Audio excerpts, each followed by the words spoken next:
ami, tes péchés te sont pardonnés. C'était épique, magnifique. C'était trop beautiful. Ça m'a vraiment touchée quand Jésus l'a guéri. Le plus important pour moi, c'est qu'on sache que Jésus il est puissant et qu'il peut faire tout. L'idée de Ma Bible Junior est venue lorsque, avec les équipes, on a commencé à brainstormer, à travailler sérieusement sur le développement de l'application Ma Bible. On s'est dit, waouh, le concept est génial pour les adultes, mais les jeunes, on s'est dit, il faut absolument qu'on puisse toucher toutes les générations parce qu'il y a tellement peu de contenu qui existe pour les jeunes et il faut absolument qu'on touche la jeunesse. Alors on s'est dit, il faut que quand on lance l'application, la bonne idée, ce serait qu'il puisse y avoir deux types de profils, deux types d'expériences. Une expérience classique pour les adultes et une expérience pour les juniors de moins de 400 ans. Et que cette expérience soit tellement cool, tellement fun, que les jeunes aient envie de venir méditer la parole de Dieu chaque jour sur cette application. Et c'est ce qu'on a fait, avec un contenu et un design vraiment adapté à leur âge. En 2022, Michael Debo m'a contacté suite à des illustrations que j'ai publiées sur Instagram. Il m'a demandé de les rencontrer. Et avant même notre rencontre, Dieu m'a dit, dis oui à ce qu'il va te demander. La première fois que j'ai entendu parler de Obed, c'est à travers Jérémy. Il est venu dans mon bureau, il m'a montré un compte Instagram. J'ai regardé et sur ce compte, il y avait des illustrations extraordinaires des évangiles, de Jésus-Christ. Et nous-mêmes, en tant qu'adultes, on était impactés par ces images. On s'est dit, wow, ce jeune, il a du talent. Et quand on a commencé à travailler sur le concept de Ma Bible Junior, j'ai repensé à lui. Alors je lui ai envoyé un email et j'ai dit, bonjour, j'aimerais vous présenter, vous parler.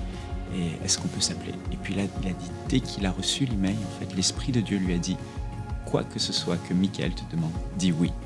Et c'est comme ça qu'il avait le cœur prêt. Et je lui ai parlé du projet de dessin animé qu'on veut faire avec Ma Bible Junior, de ce contenu unique pour toucher les enfants et faire en sorte que les enfants s'attachent à Jésus, aiment Jésus. Il a tout de suite embarqué et rejoint l'équipe. Suite à notre rendez-vous, Dieu m'a donné un songe.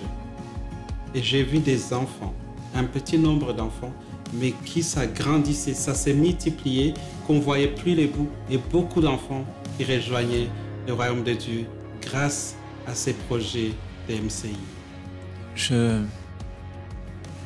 Je me souviens de cette réunion, on était là avec toute l'équipe et on se disait, mais qu'est-ce qu'on peut faire comme concept de dessin animé pour les enfants? On est une petite équipe, ça c'est très chronophage, c'est très coûteux de faire des dessins animés. Et là, j'ai eu un flash. Je me suis souvenu que quand j'étais jeune, avec ma maman, elle me mettait des magnétophones avec des cassettes à bobines. Et elle me donnait un livre avec des contes animés à l'intérieur, avec des belles images. Et j'écoutais ces cassettes et ces belles histoires qui ont bercé toute mon enfance. Et en même temps, je regardais ces belles images. Et là, j'ai dit, c'est ça qu'il faut faire. Il faut qu'on fasse un nouveau concept où c'est pas du full animé comme un dessin animé, mais on voit des images vraiment belles, magnifiques. Et on fait travailler l'imagination de l'enfant avec du sound design et l'accent est mis sur le texte et des pointes d'humour. Ça va être extraordinaire. Et là, quand j'ai partagé ça à l'équipe, il y en avait vraiment qui étaient mordus au dessin animé. Ils se sont dit, il faut qu'on fasse une full animation comme on voit dans les dessins animés de Pixar et autres. J'ai dit, je voudrais bien, mais comment on va le faire? Parce que ça demande des grandes équipes et on n'a pas ces équipiers. Et on n'a pas ces moyens-là. Et on a quand même tenté l'aventure. On s'est dit, on va optimiser. Alors, on commande les fameux costumes qui existent, avec lesquels on fait les mouvements de cinéma, parce que les mouvements demandent beaucoup d'énergie, beaucoup de temps. Et c'est comme ça qu'on a commencé à faire du motion tracking. Et on a vraiment optimisé le temps, mais malgré tout, ça ne nous permettait pas de faire plus de 2 épisodes de 5 minutes par an. Et ça, c'était pas envisageable. Alors, ce qui est fou, c'est qu'on a montré la version actuelle et la version complètement animée à différentes personnes. Et toutes, sans exception, préfèrent la version actuelle parce qu'elle a une identité. Elle nous permet de nous concentrer sur le texte, sur ce qui est dit. On n'est pas distrait par tout un tas d'animations. Et les images, on peut les travailler, elles sont beaucoup plus belles, avec une emphase vraiment mise sur le sound design. Alors ce qu'on veut au final, c'est qu'il y ait de l'impact. J'ai eu l'occasion de faire des effets visuels pour Warner Brothers, Disney, comme Maleficent, Dr. Dolittle, King Kong et plusieurs autres. Les projets de Ma Bible Junior, comme Jésus et le paralytique, on m'aurait dit il y a 1 an que ça a été fait par 2 artistes, je vous aurais dit que c'est impossible. Juste pour vous mettre en perspective, des émissions comme Pat Patrouille sont faites par des studios qui ont plus de 400 employés. Nous, avec 2 artistes, Obed, un champion en modélisation, Cindy, une championne d'animation 3D, le niveau qu'on a été capable d'atteindre, le niveau visuel, la qualité de l'animation, sincèrement, ce qu'ils ont été capables de faire, pour moi, c'est vraiment impressionnant. J'arrive même pas à m'imaginer qu'est-ce qu'on va être capable de faire avec une plus grosse équipe. Avant de travailler chez MCI pour le projet Ma Bible, j'ai travaillé pour un studio où on avait des contrats avec Warner Brothers et Disney. Mais après m'être convertie en 2020, malgré les bonnes opportunités de travail, où j'ai pu travailler sur Space Jam 2 et Désenchanted, je savais que le Seigneur m'avait conduit à travers mes études pour que je puisse utiliser mes talents pour le servir. Quand je pense à tout le temps que les enfants passent sur les téléphones, à jouer à des jeux ou regarder des dessins animés, je suis très heureux de me dire que bientôt sur Ma Bible, on va avoir ce qu'on appelle l'expérience junior. Une expérience interactive, colorée, fun et pleine de jeux qui va aider à la fois les enfants à grandir avec Dieu, mais aussi à connaître la manière dont Jésus intervient dans la vie de tous les jours. Étant adulte, j'ai parfois la nostalgie de jeux et d'histoires que j'ai entendues quand j'étais enfant. Je crois qu'au travers de Ma Bible, on est en train de laisser un héritage précieux à ces enfants qui vont s'attacher à la parole de Dieu. J'ai toujours voulu travailler sur des projets pour enfants. En fait, mon rêve, c'était d'un jour travailler pour Pixar. Mais maintenant, mon rêve, c'est vraiment de voir des millions d'enfants touchés, impactés par les projets Ma Bible Junior. Dès maintenant, faites partie des 20 000 partenaires mensuels qui porteront la vision de MCI et qui l'amèneront encore plus loin. Pour faire votre don, rendez-vous sur emcitv.com/20 000.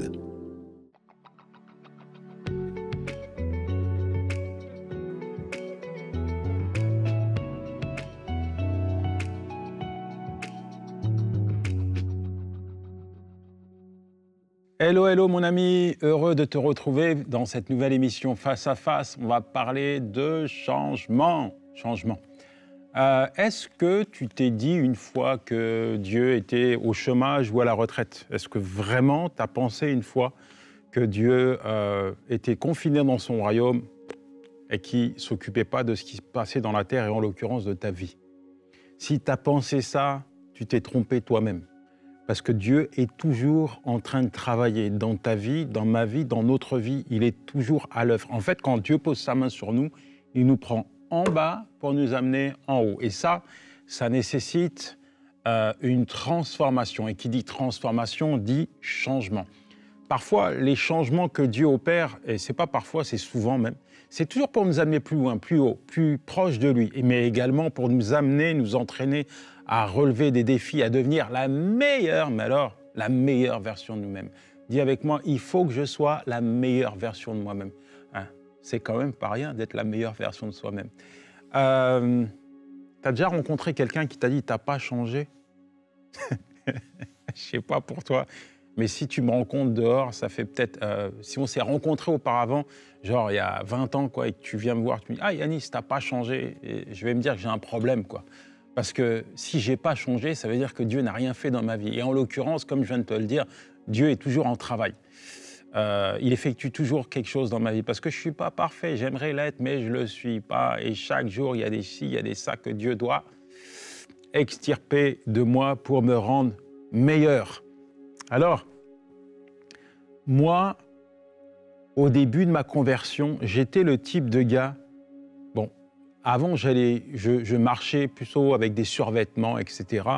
C'était un peu lié à ma vie de bad boy, méchant garçon. Et quand je me suis converti, j'avais troqué mes survêtements pour un costume cravate. Ah, c'est pas rien quand même. Donc j'allais en costume cravate à l'église et tout le monde me voyait. Waouh, il disait à ma femme, il a changé, ton mari, etc. Je sors de prison, aujourd'hui il est en costume cravate. Waouh, j'avais l'apparence d'avoir changé, mais le soir... La bière, l'alcool, dans mon cœur, plein de colère, plein de rancune, plein de ci, plein de ça, plein de moi. Donc changer l'extérieur, mais changer pas l'intérieur. Et c'est un peu l'image que j'ai parfois de ce qu'on peut percevoir chez certaines personnes, surtout quand on les écoute. C'est qu'ils ont l'apparence d'avoir changé, mais en fait, leur cœur n'a pas été changé, transformé par Dieu. Dieu souhaite opérer des changements et il change d'abord l'intérieur et ça transparaît, apparaît, reflète à l'extérieur. Est-ce que tu es prêt à te laisser faire par Dieu? Est-ce que tu es prêt à progresser, à avancer, à faire des percées avec Dieu? C'est important parce que certainement, tout comme moi d'ailleurs, un jour tu as peut-être chanté cette fameuse chanson « Brise-moi, façonne-moi ». Mais quand Dieu vient travailler, quand Dieu vient répondre à ce que tu viens de lui dire, parfois tu as l'impression que c'est pour te faire du mal. Mais en réalité, Dieu ne te fera jamais du mal. Même si tu as l'impression que ça fait mal, il va en ressortir quelque chose de bon. Dieu veut te changer. Et il n'y a pas de changement sans changement. Il n'y a pas de changement sans changement. Si tu ne veux pas laisser Dieu te changer, tu ne vas pas changer. Tu peux lire la Bible, mais si tu n'appliques pas la parole de Dieu dans ta vie, tu ne vas pas vivre la parole de Dieu. Tu peux aller à l'église, mais si tu ne laisses pas les enseignements qu'on te partage s'imprégner et transformer ta vie, eh bien, il n'y a rien qui va changer. Tu peux fréquenter plein de chrétiens, être entouré que de chrétiens, mais si tu ne laisses pas l'influence des chrétiens d'éteindre sur toi, tu te comporteras comme tu l'étais avant, il n'y a rien qui va changer chez toi. Donc, il faut vouloir changer pour être transformé, changé par Dieu. Pas de changement sans changement. Dieu te change pour te faire entrer dans ces beaux projets. Dieu te change. Et mon premier point, après avoir fait cette petite introduction, parce que je crois quand même que tu es dans un processus de changement, donc ces points vont être valables pour toi que si tu es dans ce processus. Peut-être que je devrais prier. Je vais prier quand même, au cas où il y a des petites résistances. Non, parce que des fois, on peut dire à Dieu, Seigneur, change-moi à 99%, et ça, c'est déjà bien. Mais le 1% là, qui nous appartient, tu sais, le 1%, c'est une habitude que tu ne veux pas lâcher. En fait, tu es tellement habitué à cette habitude qui ne plaît pas forcément à Dieu, que c'est comme si elle t'appartenait. Tu vois, c'est peut-être un trait de caractère, c'est peut-être un comportement, c'est peut-être quelque chose qui est nocif pour toi, mais que tu entretiens pour ne pas dire un péché caché. En fait, il y a quelque chose peut-être dans ta vie, tu n'es pas disposé à laisser Dieu l'enlever. Tu n'es pas disposé à le céder sur l'autel du sacrifice et dire « Seigneur, je m'abandonne totalement à toi ». Et parfois, c'est cette petite habitude qui te retient, en fait, qui t'empêche de progresser, qui t'empêche de littéralement changer. Et c'est peut-être une petite habitude qui t'ouvre des portes vers l'extérieur, vers des gens qui ne sont pas chrétiens, vers des influences qui ne sont pas à la gloire de Dieu, vers une attitude, une manière de vivre qui est loin de correspondre à la parole et à la volonté de Dieu. Cette petite habitude-là, cette petite attitude, ce petit comportement, il faut que tu l'abandonnes. Parce que si tu veux recevoir ce que je veux te communiquer, il va falloir que tu offres ta vie à Dieu. Ouais, cette prière, Seigneur, bon, c'est une louange, mais c'est pareil, c'est une prière.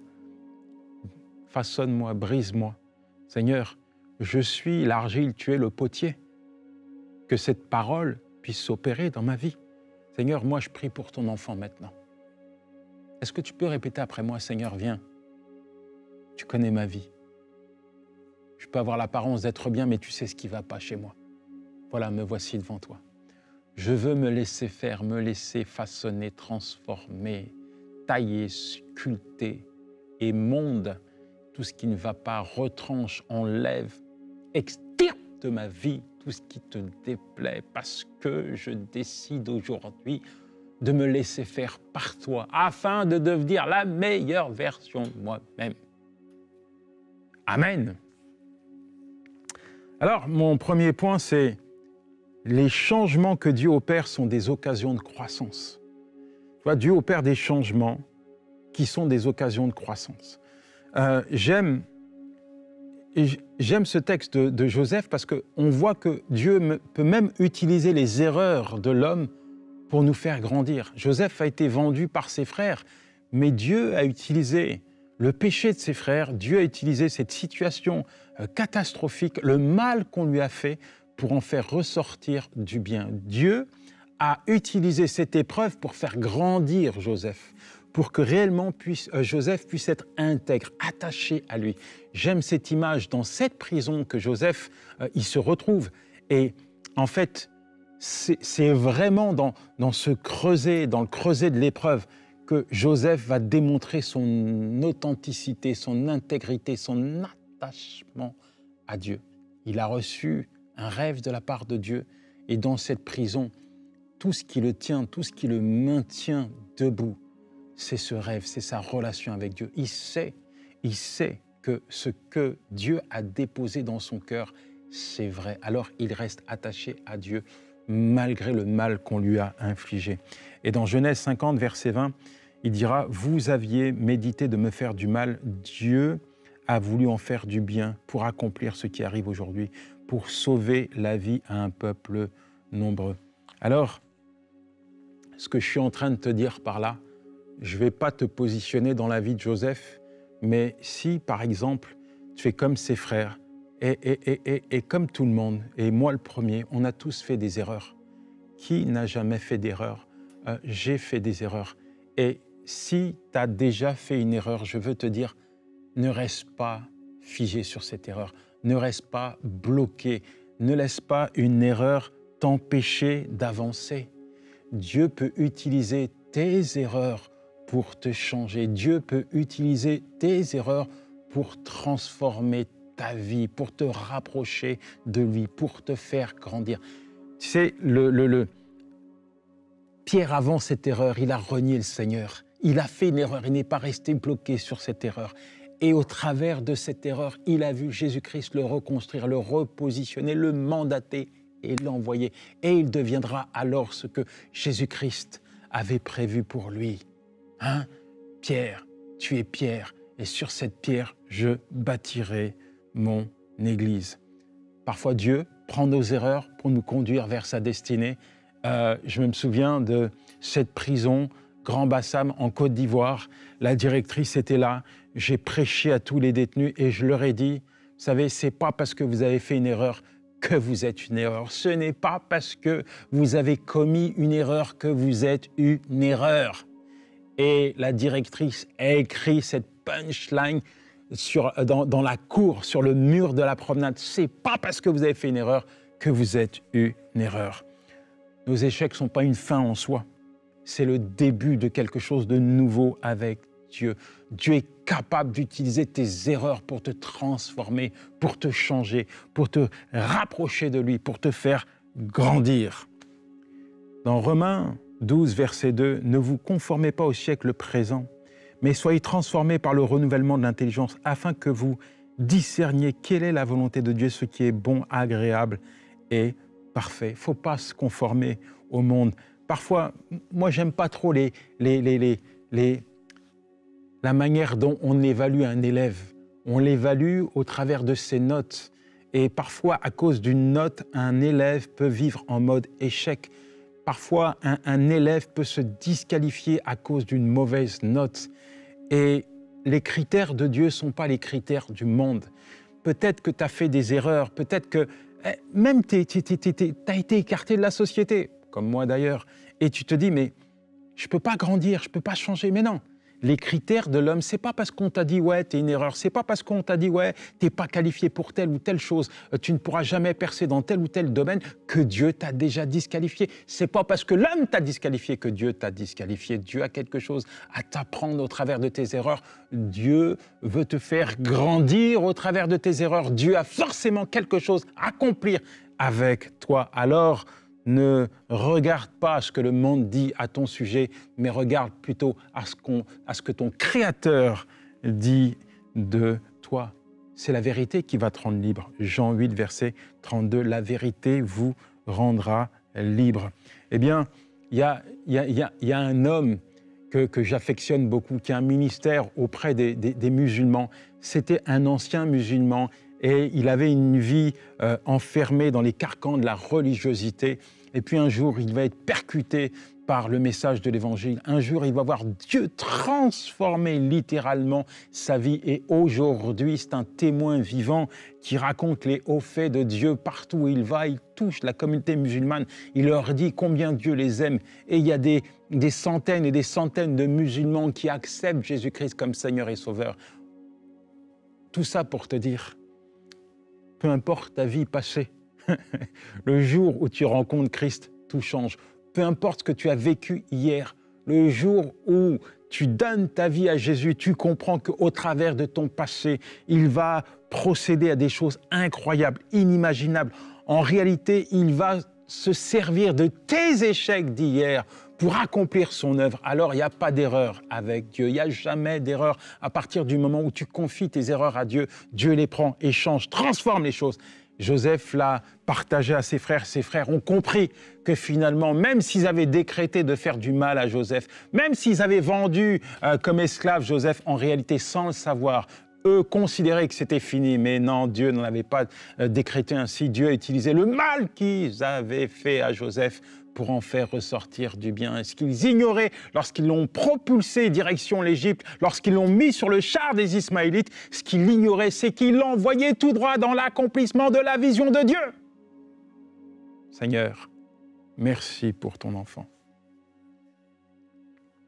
Tu lui apprends tellement de choses, Seigneur. Apprends, Seigneur, à ton enfant à saisir toute occasion pour te mettre en avant. Montre-lui, Seigneur, que même dans ses échecs, il y a quelque chose à apprendre, il y a une leçon à tirer. Même si on lui a fait du mal, Seigneur, toute chose, ta parole dit, concourt à notre bien. Seigneur, tu es au contrôle de sa vie. Seigneur, tu es au contrôle, Seigneur, de son futur. Seigneur, je crois que ton processus de changement, de transformation, c'est déjà enclenché en lui. Le jour où il t'a dit oui, le jour où il t'a permis d'entrer dans sa vie, tu es entré en action dans sa vie. Et aujourd'hui, tes mains travaillent, elles façonnent. Oui, Seigneur, tu vas enlever, ôter, Seigneur, tout ce qui te dérangeait. Tu vas faire concourir toute chose, Seigneur, pour ta gloire. Que réellement ton enfant puisse vivre, expérimenter ta providence. Que réellement ton enfant puisse expérimenter des interventions dans sa vie, Seigneur. Même s'il pense, Seigneur, avoir commis des erreurs, montre-lui, Seigneur, les leçons que tu veux lui transmettre, Père, afin que toute chose, Seigneur, soit tirée à ton avantage. Amen, amen et amen. Mon deuxième point, c'est que Dieu transforme tes défis en opportunités. Moi, je dis souvent que la satisfaction tue la progression. La satisfaction t'empêche de grandir, t'empêche de changer, t'empêche de te lever. Tu sais, quand tu es dans ta zone de confort, là, comme sur mon petit siège ici, je suis bien installé, j'ai envie d'y rester. Et tu es peut-être assis sur une chaise, là, il y a nommé confort. Tu t'as travaillé pour ça, tu es arrivé à un résultat et tu t'es dit, je suis bien là, pas la peine d'aller de l'avant, j'ai tout ce qu'il faut pour vivre une vie normale, je porte du fruit, mais tu sais quoi? Ta satisfaction va t'empêcher de progresser. Paul le disait bien, il disait, j'oublie une chose, j'oublie ce qui est en arrière, je me propulse vers ce qui est en avant. Ce qui s'est passé hier, ça s'est passé hier. Hier est passé, mon ami. Hier est passé. Hier est derrière toi, ça ne reviendra pas. Hier appartient au passé. Ce qui est passé est passé. Ce qui est important, c'est aujourd'hui et c'est le fruit que tu vas porter demain. Alors, je te dis tout ça, c'est que quand tu décides de laisser Dieu travailler dans ta vie, quand tu te présentes comme un instrument, comme un vase qu'il utilise pour sa gloire et sa puissance, tu n'es pas surpris de voir des opportunités divines se présenter devant toi. Pourquoi? Parce que tu sais que Dieu veut te faire grandir et que c'est au travers des opportunités, des défis qui vont se présenter devant toi que Dieu va te faire grandir et il va te sortir de ton fauteuil confortable. Te dire avance, c'est pas la peine de t'asseoir. Tu sais, c'est un peu comme Abraham, 70 ans, Dieu lui dit quitte ta patrie, quitte ton père, ta mère et suis-moi. C'est pas le temps, c'est pas le moment pour toi de prendre ta retraite. Ne prends pas de retraite, il n'y a pas de retraite avec Dieu. Quand les gens me disent fais un plan de retraite, ça c'est humain, ok, il faut être sage, fais un plan de retraite. Mais moi, tant que Dieu me dit d'avancer, j'avance. Je dis que tant que Dieu me dit d'avancer, j'avance. Je ne suis pas trop vieux pour servir Dieu. Je ne suis pas trop vieux pour être un instrument entre les mains de Dieu. Je ne suis pas trop vieux pour me laisser challenger par Dieu. Je ne suis pas trop vieux pour relever les défis qui se présentent devant moi. Je vais être un Caleb, plein de fougue, plein de foi, un homme âgé, robuste, qui est toujours dans la niaque. Josué, donne-moi la terre que Dieu m'a promise. Donne-moi-la, j'ai encore assez de force pour m'emparer et déloger les étrangers. Je veux entrer dans de nouveaux défis. Sérieusement, t'assieds pas.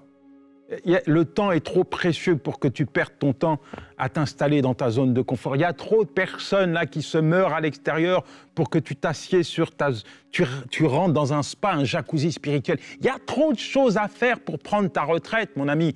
Il faut que tu travailles, il faut que tu relèves les défis qui se présentent devant toi au travers de ces défis qui sont sous tes yeux, que Dieu t'envoie. En fait, vois des échelles pour grandir, vois des échelles pour gravir. Des échelons, vois des échelles, vois des opportunités, vois des occasions pour voir Dieu agir dans ta vie. Il va t'amener plus loin, plus haut. Il ne va pas te laisser à terre, il veut te voir debout et porter du fruit. Debout et porter du fruit. Il veut t'utiliser. Alors nous savons que toute chose concourt au bien de ceux qui aiment Dieu. Je l'ai tellement dit, je le répète. Paul qui dit dans 2 Corinthiens 1, verset 9, il nous livre un témoignage poignant. Nous avions l'impression que la peine de mort avait été décidée contre nous. Paul a l'impression que la peine de mort face aux détresses, face aux persécutions en Asie qu'il rencontre, il dit mais c'est comme si on avait décrété notre mort, c'est comme si on nous avait condamnés à mort. Mais malgré les oppositions, malgré les moments compliqués, difficiles, il avance. Il laisse Dieu travailler, il laisse Dieu le façonner, il laisse Dieu le guider, il laisse Dieu le pousser de plus en plus à porter du fruit. Il laisse Dieu l'utiliser comme il le veut, comme il le souhaite. Il laisse Dieu l'utiliser pour propager le message de l'Évangile. Il laisse Dieu opérer de grandes choses au travers de cet homme, de ce vase qu'il est, communicateur de la puissance de Dieu. Alors, les défis qui sont devant toi ne sont pas pour te briser, ils ne sont pas positionnés pour t'amener à terre, mais pour te faire progresser, pour te changer, pour te challenger, pour que tu puisses les relever. C'est pour ça qu'il y a des défis devant toi. Il faut que tu les relèves. Pense à David. Avant de devenir roi, c'était un gardien de moutons. Imagine les étapes, imagine les marches qu'il a dû franchir. C'est la même chose.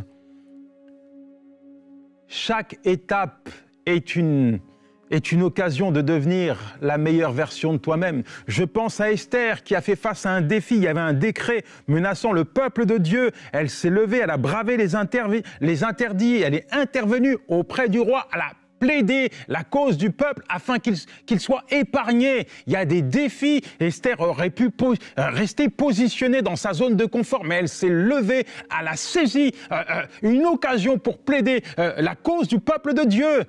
Peu importe le défi qui se présente devant toi, laisse Dieu te changer au travers de ce défi. Il va le faire à partir du moment où tu le laisses faire. Quand Dieu est dans une équation, chaque obstacle devient une opportunité déguisée où tu expérimentes la puissance de Dieu. Quand Dieu est dans la boucle, mon Dieu, quand Dieu est dans l'affaire, c'est une affaire. Quand Dieu est dans l'affaire, c'est une affaire. Quand Dieu est dans la boucle, quand Dieu est dans l'équation, tu peux y aller. Tu peux même fermer les yeux, lui faire confiance et tu verras que l'échelle va te mener loin, là où Dieu a prévu. Nos combats les plus durs préparent justement le terrain pour de plus grandes victoires. Quand tu as l'impression, moi je ne sais pas pour toi, mais j'aime pas m'asseoir, j'aime pas me reposer sur mes acquis, sur mes lauriers. Seigneur, je suis évangéliste, j'aime prêcher la parole de Dieu, j'aime annoncer les hauts faits de Dieu à ceux qui se meurent. Je ne peux pas m'empêcher de relever les opportunités, je ne peux pas m'empêcher de dire à Dieu, élargis ma sphère d'influence. Alors, je te raconte une petite histoire, ça va peut-être faire rire. C'est vrai que j'ai souvent eu l'occasion de prêcher à des foules, mais tu sais, quand je suis en voiture et que je vois un mec, un SDF qui est en train de faire la manche, qui boit de l'alcool, je m'arrête. Je m'arrête. Parce que pour moi, prêcher à une âme ou prêcher à 10 000 personnes, c'est la même chose. Chaque âme a une valeur inestimable aux yeux de Dieu. Et parfois, c'est un véritable défi pour certains d'aller prêcher à une personne. Ils préfèrent prêcher à 10 000 personnes. Mais moi, je vais te dire, en fait, ça me plaît tellement d'aller partager le message de l'Évangile. Parfois, je passe devant des inconnus, des gens, tout le monde ignore. Mais moi, je veux une opportunité, une occasion, Seigneur. Apprends-moi à entendre le cœur de ce malheureux. Pourquoi il est dans cet état? Pourquoi il est dans cette condition? Parce que quand tu prêches à des foules, forcément, tu ne connais pas toutes les personnes. Mais quand je m'assieds à côté d'un gars qui est en galère, qui vit une vie de supplice, de misère, un véritable calvaire, ça me permet d'être connecté à la réalité. Et je réalise que finalement, il y a bien des choses que Dieu va opérer dans la vie de ce malheureux. Parfois, je prie, je vois un miracle, une guérison, une transformation. Je repousse. Je ne veux pas rester assis dans ce fauteuil confortable. Non, je veux toujours être en action pour le Seigneur, toujours en mouvement. Seigneur, merci pour ton enfant. Merci parce que tu as des projets. Tu as de grandes choses à accomplir dans sa vie. Et je crois, Seigneur, que tu vas le faire. Je crois, Seigneur, que tu vas lui montrer que les changements que tu veux opérer, c'est les opportunités de croissance, c'est des vrais défis pour les faire grandir afin de les amener à devenir la meilleure version d'eux-mêmes. Seigneur, merci pour les changements, merci pour les transformations. Merci, Seigneur, parce que tu viens les booster, tu viens réellement les challenger, tu viens les pousser, Seigneur, dans leur retranchement. Seigneur, je te demande d'étendre leurs limites. Élargis leur vision, élargis leur sphère d'influence, qu'ils puissent te voir agir en dehors de leurs limites, qu'ils puissent apprendre à dépasser leurs limites sur simplement le son de ta voix. Oui, Seigneur, tu es tellement grand, tellement merveilleux. Quand tu parles, il y a des choses extraordinaires qui se produisent. Quand tu dis à un enfant d'aller parler, d'aller évangéliser, d'aller relever un défi, peu importe la sphère de sociétale dans laquelle tu l'as positionné, Seigneur, je crois que tu as des âmes à sauver au travers de ton enfant. Je crois que tu as des hauts faits à accomplir au travers de sa vie, Père. Dans le nom de Jésus, je t'ai prié. Amen. Alors, l'un des buts ultimes, si ce n'est le but ultime du changement que Dieu opère dans notre vie, c'est qu'il veut nous amener à ressembler au Seigneur. J'aime ce texte dans Romains 8, verset 29, « Car ceux qu'il a connus d'avance, il les a aussi prédestinés à être conformes à l'image de son Fils, afin que celui-ci soit le premier-né d'une multitude de frères. » Et Dieu nous transforme de gloire en gloire. Il nous façonne à l'image de son Fils, Jésus-Christ. Moi, j'aime cette image des disciples à la Pentecôte, où avant la Pentecôte, on pouvait se demander si vraiment ils étaient des disciples du Seigneur, si vraiment ils avaient suivi le Seigneur, s'ils étaient pleins de fougue, de hardiesse pour le Seigneur. Et on l'a vu, à l'arrestation du Seigneur, ça a été très compliqué. Après la Pentecôte, c'est une transformation. Le Saint-Esprit est descendu sur eux et là, il s'adresse. Pierre prêche 3000 conversions. C'est des gens qui vont dépouiller l'enfer pour peupler le royaume de Dieu. Il y a un changement, il y a une transformation, il y a une métamorphose qui s'est opérée. Ils ne seront plus jamais les mêmes. Désormais, c'est les empreintes de Dieu sur la terre. Désormais, c'est la bouche de Dieu qui va parler à leur place. Désormais, c'est les mains de Dieu qui vont venir toucher les lépreux, les guérir, les purifier, rendre la vue aux aveugles. Désormais, c'est les miracles, c'est les signes, c'est les prodiges, c'est les hauts faits de Dieu qui vont se manifester. Et tu n'es pas appelé à vivre une vie ordinaire. Tu es un enfant de Dieu et en tant qu'enfant de Dieu, tu es appelé à refléter l'image de Christ sur la terre et à expérimenter le surnaturel dans ton quotidien. Tu as très bien entendu ce que je viens de dire, j'ai dit le surnaturel. Ce que Dieu veut que tu vives, ne le vis pas simplement au travers de ce que tu entends ou de ce que tu vois dans la vie des autres. Expérimente-le dans ta propre vie. Et parfois, il faut juste un changement, il faut juste se laisser faire par Dieu. Il faut juste laisser le Saint-Esprit prendre le contrôle, prendre toute sa place dans notre vie pour vivre quelque chose de surnaturel, pas pour un jour, mais pour toujours. C'est l'essence même de ta vie, que Dieu puisse marquer de son empreinte ta vie, que partout où tu passes, on puisse voir, non pas toi, mais Christ qui vit en toi. Paul le dira bien, c'est plus moi qui vis, mais c'est Christ qui vit en moi. On pourrait faire toute une émission sur le processus de changement, de dépouillement. Paul a été complètement décortiqué, dépouillé de ses repères, de ses appuis, pour devenir l'apôtre de la grâce. Il en sera de même pour toi. Qu'à partir d'aujourd'hui, tu puisses voir le Saint-Esprit prendre toute sa place dans ta vie, qu'à partir d'aujourd'hui, tu puisses laisser le Seigneur te changer, te transformer, te dépouiller, te décortiquer de tous tes repères, de tous tes appuis, de tous tes acquis, et laisser le Saint-Esprit t'utiliser. Nous sommes au zénith lorsque sur les genoux, nous nous positionnons devant notre Seigneur en lui disant « Seigneur, je ne suis rien, tu es tout. Utilise-moi afin que mes yeux puissent voir ta gloire se manifester. Seigneur, merci pour ton enfant. Tu le connais. Tu sais ce qu'il faut changer dans sa vie. Tu sais également les points de résistance, ce qu'il faut ôter de sa vie. Je te demande de poser ta main sur ton enfant, là maintenant. Change, transforme. Comme tu l'as opéré dans la vie de Paul, comme tu l'as opéré dans la vie de tant de personnes. Viens, transforme, change, afin qu'il puisse s'écrier, c'est plus moi qui vis. Que les gens qui l'ont connu hier ne le reconnaissent plus aujourd'hui. Qu'ils puissent simplement te reconnaître au travers de leur vie. Seigneur, merci pour les changements de mentalité. Merci pour les changements dans les habitudes, dans les attitudes. Merci parce que tu bouleverses, tu renverses tout ce qui n'est pas à ta gloire. Que ta volonté, Seigneur, s'accomplisse dans la vie de ton enfant et qu'il puisse vivre non pas une vie ordinaire, mais une vie surnaturelle, une vie extraordinaire avec toi. Parce qu'il est ton enfant, parce que Seigneur, tu interviens, parce que tu changes, parce que tu transformes, parce que tu opères de grandes choses au travers de celui qui s'offre à toi. Je crois que tu vas le faire dans sa vie, dans le nom de Jésus. Que Dieu te bénisse, mon ami. Ciao, c'était Yanis Gauthier.